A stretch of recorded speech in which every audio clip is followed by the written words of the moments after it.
আমরা আগে পড়েছিলাম ইসলামের ভিত্তি পাঁচটি। ইসলামের মূল স্তম্ভ পাঁচটি, অথবা ফাইভ পিলার্স। মোট পাঁচটি। কি কি? কালিমা, নামাজ, রোজা, হজ, জাকাত। ঈমান, নামাজ, রোজা, হজ, জাকাত। এটা তোমাদেরকে বলেছিলাম একেবারে ভালোভাবে মুখস্থ করার জন্য। তো আমাদের এখন ঈমানের আলোচনা চলতেছে। কালিমা যেটাকে বলা হয়, আমরা যেটা পড়েছিলাম কালিমা, নামাজ, রোজা। এখন আমাদের কালিম ঈমানের আলোচনা চলতেছে। ঈমানের মধ্যে আমরা জেনেছি প্রাথমিকভাবে আল্লাহকে এক হিসেবে মানতে হবে এবং মুহাম্মদ সাল্লাল্লাহু আলাইহি ওয়াসাল্লাম তার বান্দা ও রাসূল, এটা বিশ্বাস করা।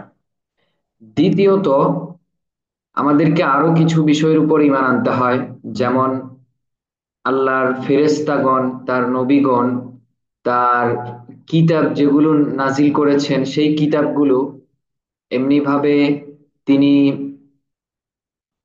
আমাদের যেই ভাগ্য নির্ধারণ করে রেখেছেন, ভাগ্যটা তার পক্ষ থেকে নির্ধারিত। তারপরে মৃত্যুর পর আমাদের আরো একটা জীবন আছে, আখিরাত বলা হয় সেটা। এই সব কিছুকে বিশ্বাস করা, এগুলো হচ্ছে ঈমান।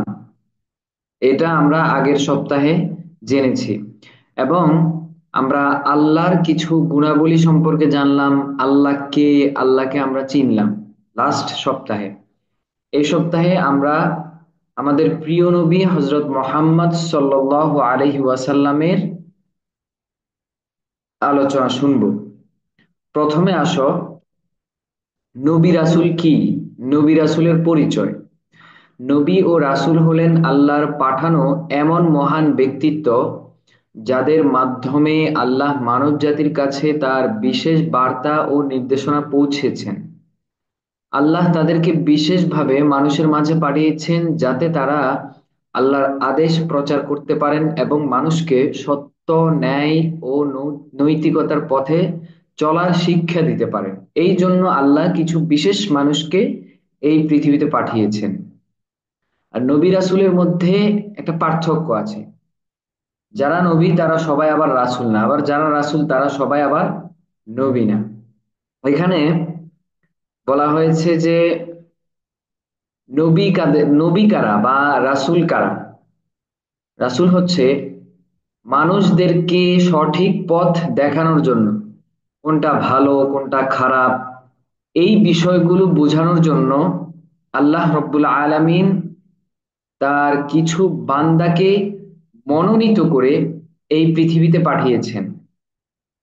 অর্থাৎ মানুষ যেন সৎ পথে চলতে পারে, মানুষ যেন অন্যায় না করে, অন্যায় না করে কিভাবে সুখে শান্তিতে বা অন্যের সাথে ভালো ব্যবহার করে কিভাবে জীবন যাপন করবে, এটা শিক্ষা দেওয়ার জন্য আল্লাহ রব্বুল আলামিন কিছু বিশেষ মানুষকে সৃষ্টি করেছেন। তাদের মাধ্যমে আল্লাহ আমাদেরকে শিক্ষাগুলো দিয়েছেন। আর তারাই হচ্ছে নবী বা রাসূল। আল্লাহ বিভিন্ন সময় বিভিন্ন জাতিগোষ্ঠীকে আল্লাহর যে বিশেষ বার্তা বা যেইভাবে চললে পৃথিবীতে শান্তি ফিরে আসবে, ওইভাবে চলার যেই পদ্ধতি, এগুলো শিক্ষা দেওয়ার জন্য আল্লাহ নবীদেরকে বা রাসূলদেরকে প্রেরণ করেছেন। এখন সব নবী কি রাসূল বা সব রাসূলই কি নবী নাকি, এটা একটা বিষয়। এখানে রাসূল এবং নবীর মধ্যে একটা পার্থক্য আছে। সব নবী রাসূল নয়, তবে সব রাসূল আবার নবী। ঠিক আছে? এই যে দেখো এখানে পার্থক্যটা দেয়া আছে। নবী হলেন সেই ব্যক্তিত্ব যিনি আল্লাহর আদেশ ও শিক্ষা গুলো মানুষের কাছে তুলে ধরেন, তাদের কাছে তাদের সঠিক পথে চলতে নির্দেশনা দেন। অন্যদিকে রাসূল হলেন একজন নবী, যিনি আল্লাহর কাছ থেকে বিশেষ একটি কিতাব বা বার্তা পেয়েছেন এবং সেই বার্তাটি মানবজাতির কাছে পৌঁছে দিয়েছেন। তাই বলা যায় প্রত্যেক রাসূল নবী হলেও সব নবী রাসূল নন। পার্থক্যটা বুঝো, খুব সহজ। অর্থাৎ সব নবীরাই রাসূল, কিন্তু রাসূল হচ্ছে শুধু তারা যাদেরকে আল্লাহ বিশেষ কিতাব বা বার্তা দিয়েছেন। সব নবীকে আল্লাহ বিশেষ কিতাব দেননি, এমনি আল্লাহ তাদেরকে বিশেষ শিক্ষা দিয়েছেন, ওই শিক্ষাটা তারা সমাজে প্রচার প্রসার করেছেন। কিন্তু আল্লাহ রাসূল যারা, তাদেরকে নির্দিষ্ট একটা কিতাব দিয়েছেন, একটা বিধান বা শরীয়ত যেটাকে বলে, একটা ধর্ম তিনি রাসূলদেরকে দিয়েছেন। আর রাসূলরা ওই কিতাবের প্রচার বা ওই কিতাব অনুযায়ী তার উম্মত বা তার যারা অনুসারী ছিল তাদেরকে কিতাব অনুযায়ী পরিচালনা করেছেন। আচ্ছা, জিনিসটা তোমরা বুঝছো কিনা আমি তোমাদের সাথে একটু কথা বলি, আনমিউট করি, হ্যাঁ? বিষয়টা বুঝতে পারছো, নবী এবং রাসূল কারা?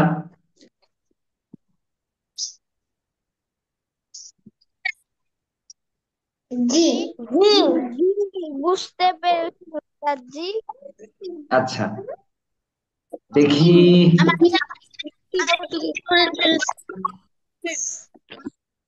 ফাইজা বলো তো, ফাইজা, রাসূল কারা? রাসূল, জি, রাসূল কারা বলো? আমি বুঝিনি।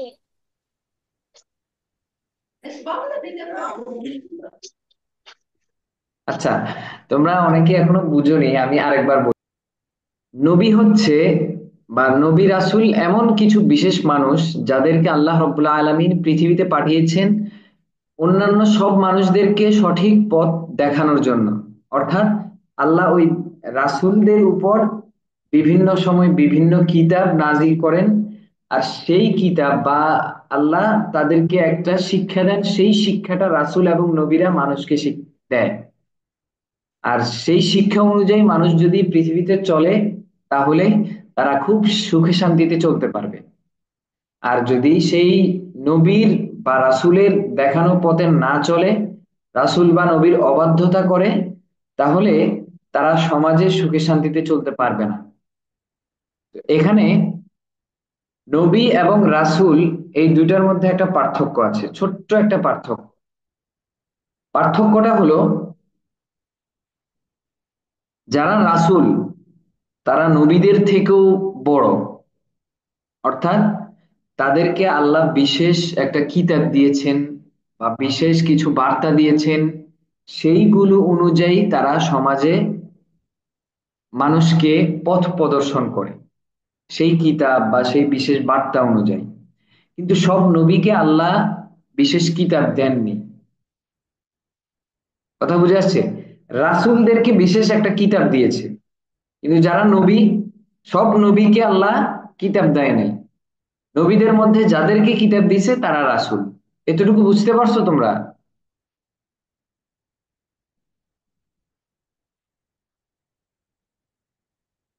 যেমন ধরো, তোমাদেরকে আমি আগেও বলেছিলাম আল্লাহ বড় বড় চারটি কিতাব নাজিল করেছেন: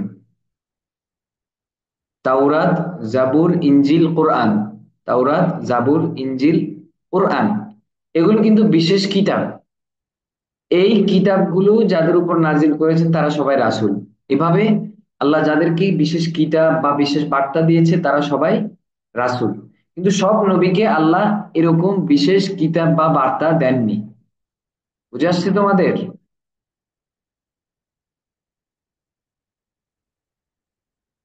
আচ্ছা, আমি একজনকে জিজ্ঞেস করি। সাফরিন রায়া, বুঝছো? জি হুজুর। নাবিহা তাহসিন, তুমি বুঝতে পারছো?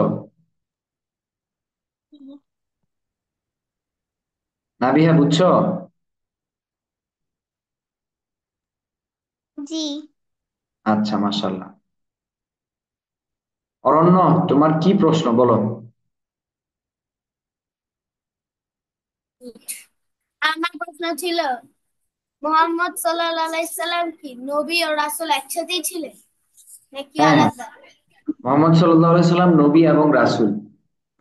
বললাম মোহাম্মদ সাল্লাল্লাহু আলাইহি সাল্লামকে কোরআন দেয়া হয়েছে না, বলছি যে যাদেরকে বিশেষ একটা কিতাব দেয়া হয়েছে তারা সবাই রাসূল।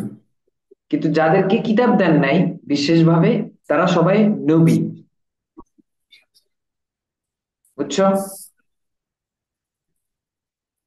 হুম, এতটুকু যেহেতু সবাই বুঝছো, এখন মনে হয় আমরা সামনে যেতে পারি। তাসমিয়ার কি আবার প্রশ্ন রয়ে গেছে? তাসমিয়া বলো।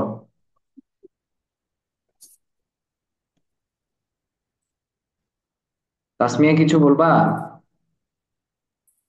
আসসালামু আলাইকুম হুজুর। ওয়ালাইকুম আসসালাম। বলো কি বলবা। হুজুর, কয়টা রাসূল আছে এবং কি কি?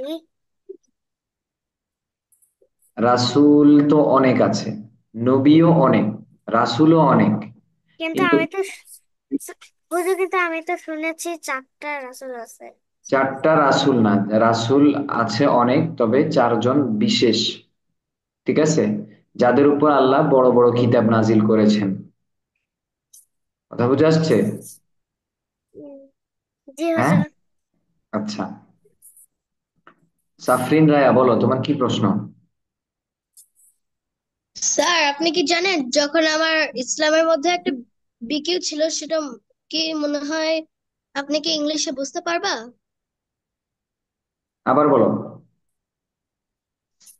তাহলে এই যে ইসলামের আমার মধ্যে। ইসলামের হচ্ছে একটা ব্রড কোয়েশ্চেনে লেখা ছিল যে আহ, এখানে মনে হয় ইংলিশে লেখা ছিল, সেটাকে বলতে পারবো ইংলিশে?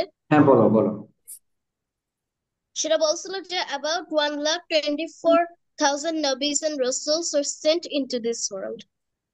হ্যাঁ হ্যাঁ, মানে তোমার এখানে বলা হয়েছে যে হাজারের উপরও নবী রাসূল ছিল, এমন না?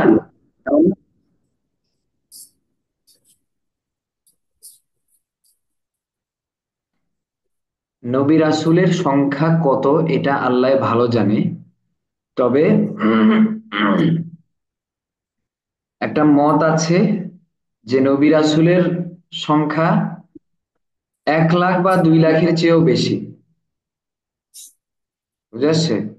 2,24,000 অথবা 1,24,000 এরকম একটা সংখ্যা উল্লেখ আছে। তবে সঠিক কি সেটা আল্লাহ ভালো জানে।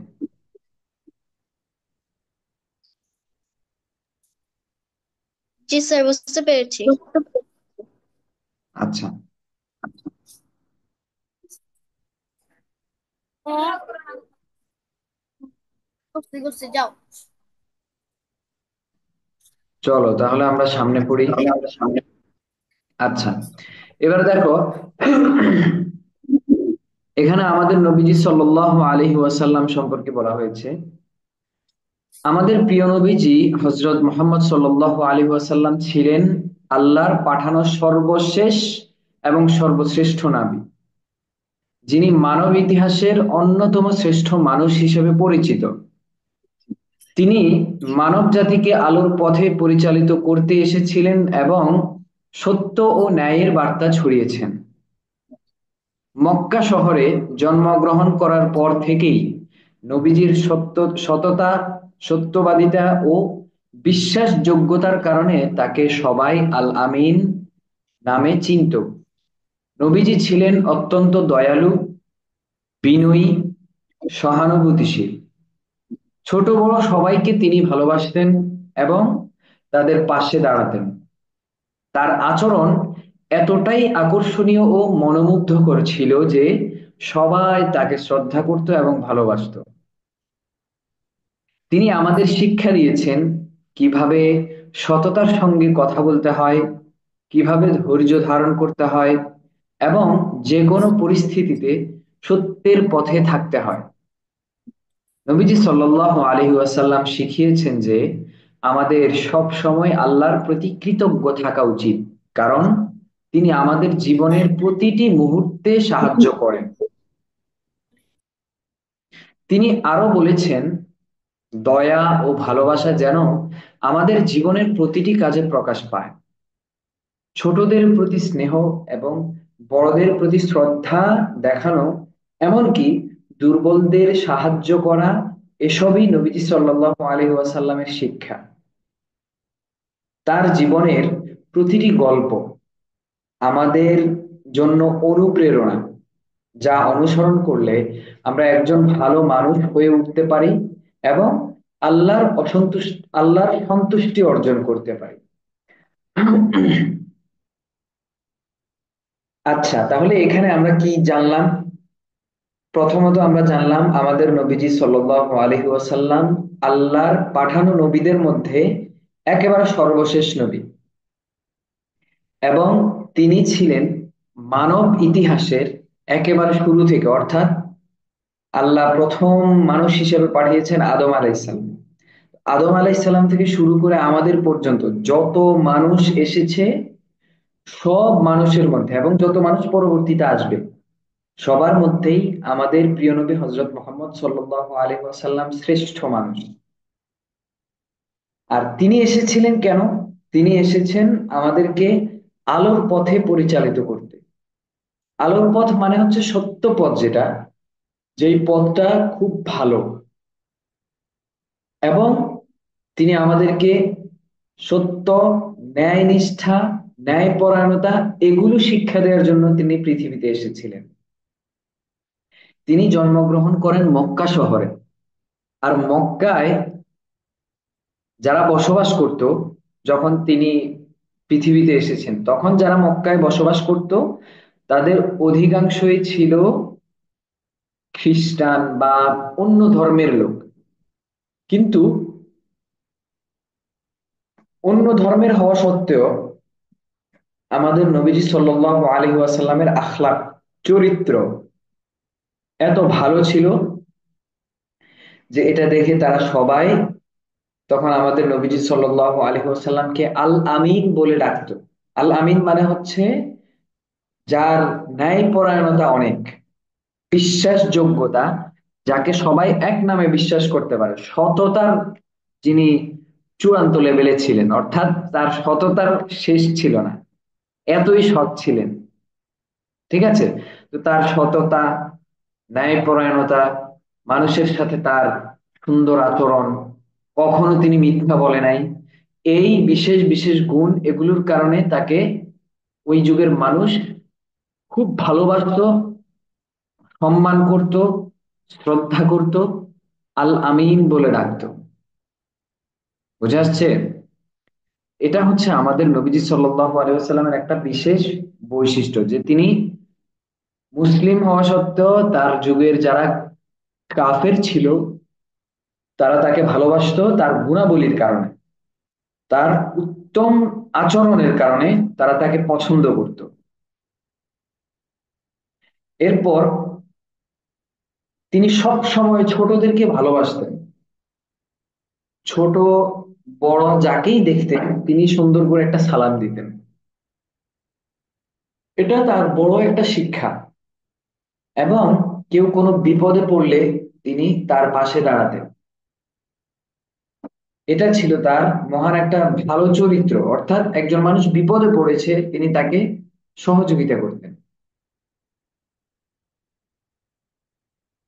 এই জন্য তিনি পৃথিবীর ইতিহাসের, মানব ইতিহাসের সর্বশ্রেষ্ঠ মানুষ, অর্থাৎ তার আচরণগুলো সবচেয়ে সেরা। এক খ্রিস্টান পৃথিবীর সেরা মানুষদের নিয়ে একটা বই লিখেছে। সে খ্রিস্টান হওয়া সত্ত্বেও তার বইয়ের মধ্যে একেবারে ফার্স্ট লিস্টে যিনি ছিলেন তিনি আমাদের প্রিয় নবী মুহাম্মদ সাল্লাল্লাহু আলাইহি সাল্লাম। সে ছিল খ্রিস্টান, কিন্তু তার বইয়ের মধ্যে এক নাম্বার যেই মহামানব তা ছিল আমাদের নবীজি। অর্থাৎ মুসলিম হোক, খ্রিস্টান হোক, যে যেই ধর্মেরই হোক, আমাদের নবীজি সেরা, এটা সবাই বিশ্বাস করত। তুমি যদি আরবি বা কোরআনের ক্লাস যেটাই বলি আমরা, এর মাধ্যমে তো আমরা কোরআন শিখছি। তো কোরআনের একটা বিশেষ বরকত আছে। যারা বড়রা আছে অনেকে কি করে, পরীক্ষার আগে ভালোভাবে নামাজ পড়া শুরু করে, কোরআন পড়ে। তো তোমরাও এটা করবা, পরীক্ষার সময় নামাজটা বাদ দিয়ে দিবা না। পরীক্ষার সময় আরো বেশি করে নামাজ পড়তে হবে। তারপরে পরীক্ষার সময় আরবি পড়া বা কোরআন, যারা কোরআন পড়তে পারো কোরআন পড়া ছেড়ে দিবা না। প্রয়োজনে প্রতিদিন অল্প একটু 15-20 মিনিট যতক্ষণে হোক আরবিটা পড়বা, একেবারে যেন মিস না যায়। ঠিক আছে? কারণ হচ্ছে তুমি যদি পড়া মিস দাও কয়েকদিন, এই পড়াটা ভুলে যাবা, আবার শুরু থেকে পড়তে হবে। এটা তো একটা ভেজাল, ঝামেলা। তো এই জন্য তোমরা পড়াটাও রানিং রাখবা, পরীক্ষারও প্রস্তুতি নিবা, তাহলে ইনশাল্লাহ তোমাদের এই পড়াও ভালো হবে, পরীক্ষার প্রস্তুতিরও ভালো হবে। ঠিক আছে?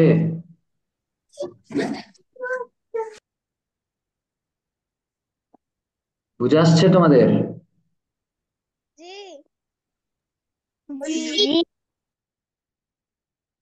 এই যে এখানে দেখো, আমাদের নবীজি আমাদেরকে জীবনে অনেক কিছু শিক্ষা দিছে।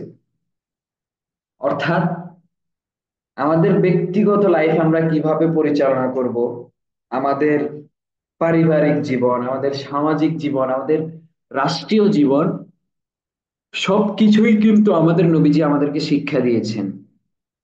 অনেকে মনে করে যারা মুসলিম বা ইসলামিক পড়াশোনা করলে তারা রাষ্ট্র পরিচালনা করতে পারবে না। ঠিক আছে? কিন্তু আমাদের নবীজি আমাদেরকে সবকিছু শিখাই দিছে, অর্থাৎ তার হাদিস, কোরআন, এই দুইটা ফলো করলে আমরা সুন্দরভাবে রাষ্ট্র পরিচালনা করতে পারবো। আচ্ছা, তো বলছিলাম যে আমাদের নবীজির পুরোটা জীবন লাইফ যদি আমরা ফলো করি, তাহলে আমাদের ব্যক্তিগত জীবন বলো, পারিবারিক জীবন বলো, সামাজিক জীবন বলো, রাষ্ট্রীয় জীবন বলো, সব জায়গাতেই আমরা শান্তি আনতে পারবো। এখানে এখন বর্তমানে যে বিষয়টা সবচেয়ে বেশি আলোচনা হয় সেটা হচ্ছে রাষ্ট্র সংস্কারের কথা বলা হয়। ঠিক আছে না? তোমরা হয়তো অনেকে নিউজ দেখো, বা আব্বু যখন নিউজ দেখে, আম্মু নিউজ দেখে, অথবা পেপার পত্রিকায় যেখানে হোক, এই ইদানিং সবচেয়ে বেশি আলোচনা হচ্ছে রাষ্ট্র সংস্কারের বিষয়। বা দেখা গেছে যে আগের সরকার যে ছিল তার মাধ্যমে সমাজে একটা বিশৃঙ্খলা সৃষ্টি হয়েছে, রাষ্ট্রে অনেক বড় ক্ষতি হয়েছে, অনেক চুরি চামারি অনেক কিছু হয়েছে। কিন্তু এই বিষয়গুলো এখন নতুন যে সরকার গঠন হয়েছে সেই সরকার এগুলো সংস্কার করতে চায়, কিন্তু এগুলো কিন্তু সংস্কার হচ্ছে না। আমাদের সরকার বা জনগণ, আমরা যে যাই বলি, সবাই কিন্তু আমরা চাই যে আমাদের এই দেশে শান্তি ফিরে আসুক। আমাদের যে দেশটা এখন অশান্তিতে আছে, এই সমস্যা ওই সমস্যা, কত ধরনের সমস্যা, তোমরা হয়তো ছোট এই কারণে এত বেশি বুঝো না, কিন্তু পুরোটা দেশেই বিভিন্ন টাইপের সমস্যা। তো এত সমস্যা, এগুলোর সমাধান করার জন্য দেখা যাচ্ছে যে অনেকে অনেক রকম চেষ্টা করছে, বা আমাদের সরকারের পক্ষ থেকেও চেষ্টা করা হচ্ছে, কিন্তু শান্তি কিন্তু আসতেছে না, বা সমস্যার সমাধান হচ্ছে না। এখন এই সমস্যাটার সমাধান হবে কিভাবে, এটাও কিন্তু অনেকের মাথায় আছে, অনেকের মাথায় নাই, বা সবাই জানেও না। আবার কারো কারো মাথায় আছে, কিন্তু তাদের ঈমান নষ্ট হয়ে যাওয়ার কারণে, বা তারা খারাপ মানুষ হওয়ার কারণে এই সমস্যাগুলো সমাধান করতে চায় না। ঠিক আছে? এই সমস্যাগুলোর সমাধান এক জায়গায় আছে। আমাদের দেশ বলো, আমাদের পরিবার বলো, সমাজ বলো, যেখানেই তুমি শান্তি প্রতিষ্ঠা করতে চাইবা, ওখানে তোমার জন্য সবচেয়ে সহজ সলিউশন হচ্ছে ইসলাম। সবচেয়ে সুন্দর দিক নির্দেশনা হচ্ছে ইসলাম। অর্থাৎ আমাদের ইসলামকে যদি কেউ তার ব্যক্তিগত লাইফে ফলো করে, তাহলে সে ব্যক্তিগতভাবে শান্তিতে থাকতে পারবে। বা তার জীবনে দেখবা অনেকের জীবনে অনেক টাকা পয়সা থাকে, কিন্তু তার জীবনে শান্তি থাকে না। তার এই টেনশন ওই টেনশন, দেখা গেছে যে 50,000 টাকা তার পকেটে আছে, বা 2 লাখ টাকা তার পকেটে আছে, এই টাকাগুলো নিয়ে তার টেনশন, আর ঘুমে হয় না। কি টাকাগুলো কি চোরে চোরে নিয়ে গেল, নাকি কোন সময় ছিনতাই করে নিয়ে যায়, নাকি কখন কি হয়ে যায়, এই একটা আতঙ্কের মধ্যে তার আর ঘুমে হয় না। কিন্তু একটা রিক্সা চালক দেখবা, অথবা একটা পথিক পথে রাস্তাঘাটে চারপাশে দেখবা যে কি বাসের কি আওয়াজ, রাস্তাঘাটের অনেক আওয়াজ, এটার মধ্যেও দেখবা কিছু কিছু বাচ্চারা বা অনেক বড় মানুষও রাস্তার পাশে কি সুন্দর করে কি আরামে ঘুমাচ্ছে। তার মানে মনে কি শান্তি, এটার কারণ হচ্ছে তার ভিতরে কোনো পেরেশানি নাই, টেনশন নেই। কিন্তু একটা মানুষ তার কাছে অনেক লাখ লাখ টাকার সম্পদ আছে, কিন্তু এরপরও দেখা যায় তার শান্তি নাই, এবং এই শান্তি না থাকার কারণে টেনশনে তার ঘুমও হয় না। এটার কারণ হচ্ছে সে ইসলামকে ফলো করে না। ঠিক আছে? তো আমরা যদি আমাদের ব্যক্তিগত জীবনে ইসলামকে ফলো করি, অর্থাৎ ইসলামকে ফলো করা এখানে বেশি কঠিন কিছু না।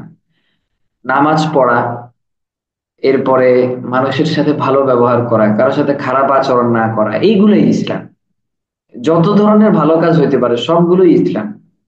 একজন মানুষ অসহায় আছে, তাকে সহযোগিতা করা, এটাই ইসলাম। ইসলামকে যদি আমরা মেনে চলি, তাহলে আমরা শান্তি পাবো ব্যক্তিগত জীবনে। একজনকে আমি 1 টাকা দান করলাম, ওই তাকে 1 টাকা দান করার কারণে আমি মনে মনে একটা শান্তি উপলব্ধি করতে পারবো যে অমুককে আমি 1 টাকা দিছি, আমার কাছে একটু ভালো লাগবে। তোমার বিশ্বাস না হলে তুমি দিয়ে দেখো। একটা মানুষ, তার খাবার নাই, অনেক অনেকেই দেখবা তোমাদের কাছে রাস্তায় গেলে খাবার চাইবে, তাহলে তুমি যখন তাকে একটা বিস্কুটের প্যাকেট দিবা, দেখবা যে তোমার ভিতরে, মনের ভিতরে একটু শান্তি লাগবে। এটাই ইসলাম। ঠিক আছে? ইসলাম আমাদেরকে সব ভালো কাজ শেখায়। তো কেউ তার ব্যক্তিগত জীবনে ইসলাম ফলো করলে ব্যক্তিগত জীবনে সে শান্তি পাবে। পারিবারিক জীবনে কেউ যদি ইসলামকে ফলো করে, অর্থাৎ ইসলাম যেভাবে তার পরিবারকে চালাতে বলছে, অর্থাৎ এখানে মা বাবাকে সম্মান করা, মা বাবাকে দেখাশোনা করা, এমনি ভাবে বড় ভাই থাকলে বড় ভাইকে সম্মান করা, ছোট ভাই থাকলে ছোট ভাইকে স্নেহ করা, আঙ্কেল মুরব্বি কেউ থাকলে তাদেরকে সম্মান করা, সবসময় সালাম দেয়া, আপনি কেমন আছেন এভাবে বলে তাকে সম্মান করা। এগুলো করলে তার পারিবারিক জীবনে শান্তি আসবে। এগুলো ইসলাম। এরপরে এমনি ভাবে সামাজিক ভাবে, অর্থাৎ আমার প্রতিবেশী যে আসে তাকে আমি সহযোগিতা করি বা তার খোঁজ খবর রাখি, তাহলে প্রতিবেশী শান্তিতে আছে, প্রতিবেশীর আমি খোঁজ খবর নিলাম। হ্যাঁ, এটা হচ্ছে ইসলাম, ভালো কাজ একটা। এমনি ভাবে রাষ্ট্রীয় জীবনে, রাষ্ট্র পরিচালনার ক্ষেত্রে ইসলামটা জরুরি, কারণ এর মাধ্যমে শান্তি আসবে। কিভাবে? যেমন মনে করো যদি রাষ্ট্রীয় জীবনে কেউ ইসলামকে ফলো করে, সে সেখানে আর চুরি করবে না, সে ঘুষ খাবে না, সুদ দিবে না। এই যে ঘুষ খাওয়া, সুদ দেওয়া, এগুলোই হচ্ছে অশান্তির মূল।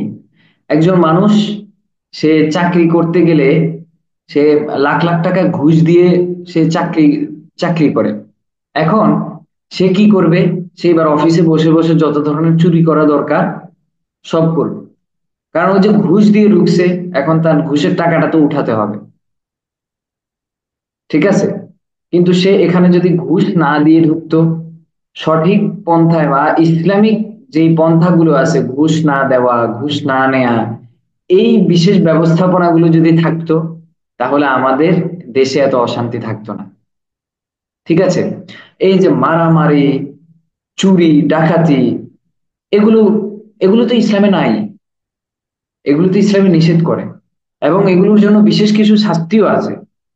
যারা চুরি করবে তাদের জন্য ভয়াবহ শাস্তি আছে, যারা মারামারি করবে, যারা ইফটিজিং করবে, হ্যাঁ, এগুলোর জন্য বিশেষ শাস্তির ব্যবস্থা আছে, কিন্তু এই শাস্তিগুলো দেওয়া হয় না। আর এগুলো না দেওয়ার কারণেই আমাদের সমাজে যত সব অশান্তি। তো তোমরা এই জিনিসটা সব সময় মনে রাখবা যে শান্তির একমাত্র জায়গা হচ্ছে কোরআন এবং হাদিস। অর্থাৎ কোরআন হচ্ছে আল্লাহর বাণী, আল্লাহ যা যা বলছে আমাদেরকে এই এই কাজগুলো করো, এই কাজগুলো করো না। আবার আমাদের নবীজিও আমাদেরকে ওইগুলো আরো আরো বিস্তারিত ভাবে দেখিয়ে দিয়েছে, এই কাজগুলো করো, এই কাজগুলো করো না। তো এই নবীজি এবং আল্লাহর দিক নির্দেশনা যদি আমরা মেনে চলি, তাইলে আমরা এই পৃথিবীতে শান্তি পাবো। ঠিক আছে? আজকে আমাদের জীবনে শান্তি নাই বা আমাদের দেশে শান্তিটা নাই, একমাত্র কারণ হচ্ছে আমরা কোরআনকে ছেড়ে দিয়েছি, আমরা নবীজির সুন্নাহকে ছেড়ে দিয়েছি। আমরা আগেও জানছি যে আল্লাহ আমাদেরকে কি কি নির্দেশ দেয়, নবীজি আমাদেরকে কি কি নির্দেশ দিয়েছে। এই যে আজকেও তো বললাম তোমাদেরকে, নবীজি আমাদেরকে অনেকগুলো ভালো কাজের নির্দেশনা দেয়। যেমন কারো যখন খারাপ সময় আসে, তখন নবীজি শিক্ষা দিয়েছেন তুমি ধৈর্য ধারণ করো, এবং যেই কোনো পরিস্থিতি, আমার খারাপ পরিস্থিতি হোক, আমার মিথ্যা কথা বলা যাবে না, এটা আমাদের নবী আমাকে শিক্ষা দিয়েছেন। মিথ্যা কথার মাধ্যমে পাপ কাজ শুরু হয়, গুনার কাজ শুরু হয়, অন্যায়ের কাজ শুরু হয়। এরপরে আমাদের নবীজি আমাদেরকে শিক্ষা দিয়েছেন সব সময় আল্লাহর প্রতি কৃতজ্ঞ থাকতে হবে। আল্লাহ আমাদেরকে খাবার দেয়, আমাদেরকে সুস্থতা দিয়েছে, খুব সুন্দরভাবে জীবন যাপন করাচ্ছে, তাহলে আমরা আল্লাহর কৃতজ্ঞতা জ্ঞাপন করতে হবে। এটা আমাদের নবীজি আমাদেরকে শিক্ষা দিয়েছেন। আমাদের নবীজি আমাদেরকে এটাও শিক্ষা দিছে, যখন আমরা কোনো গরিব দুঃখী মানুষকে দেখবো তাকে সহযোগিতা করব। যখন তুমি তোমার শহরে আর সহযোগিতা নাই, কেউ কাউকে সহযোগিতা করে না, কোনো অসহায় মানুষের পাশে কেউ দাঁড়ায় না, তখন ওই অসহায় মানুষটা যায় চুরি করে। তার চুরির প্রয়োজন হয়, খাইতে তো হবে, কিভাবে খাবে, তখন যায় চুরি ডাকাতি করে। কিন্তু ওই অসহায় মানুষটাকে যদি ইসলামিক পন্থায় যা যা দেওয়ার দরকার এগুলো দেওয়া হতো, দান করা হতো, সহযোগিতা করা হতো, যেটা ইসলাম শিক্ষা দিয়েছে, তাহলে আর এই সমাজে এত অশান্তি থাকতো না। এরপরে আমাদের নবীজি আমাদেরকে শিক্ষা দিয়েছে যে আমরা যেন ছোটদেরকে স্নেহ করি, আমরা যেন বড়দেরকে শ্রদ্ধা করি। আজকে দেখবা যে হঠাৎ করে রাস্তায় মারামারি, কেন মারামারি? ওই দেখা গেছে যে বড়কে শ্রদ্ধা করে নাই, বড়কে তুই তুকারি করছে। এরপরে ছোট যে, তাকে ঠাস করে একটা থাপ্পড় দিছে, অথচ দরকার ছিল তাকে স্নেহ করা, বাবা এটা করো না, বাবা এটা করো। এই যে ছোটকে স্নেহ করে নাই, এই কারণে এখানে একটা মারামারি লেগে গেছে। মানে সব জায়গায় কেউ যদি ছোটকে স্নেহ করে, বড়কে সম্মান করে, অনেক শান্তি ফিরে আসবে। এই বিষয়গুলো এখন আর নাই। আমাদেরকে আমাদের নবীজি শিক্ষা দিতে, যখন কারোর সাথে কারো সাক্ষাৎ হবে তখন তাকে সুন্দর করে সালাম দিতে হবে, সালামের মাধ্যমে তাকে অভিবাদন জানাতে হবে, এরপরে তার সাথে হাসি মুখে সুন্দরভাবে কথা বলা। এই বিষয়গুলো আমাদেরকে আমাদের নবী শিক্ষা দিয়েছে।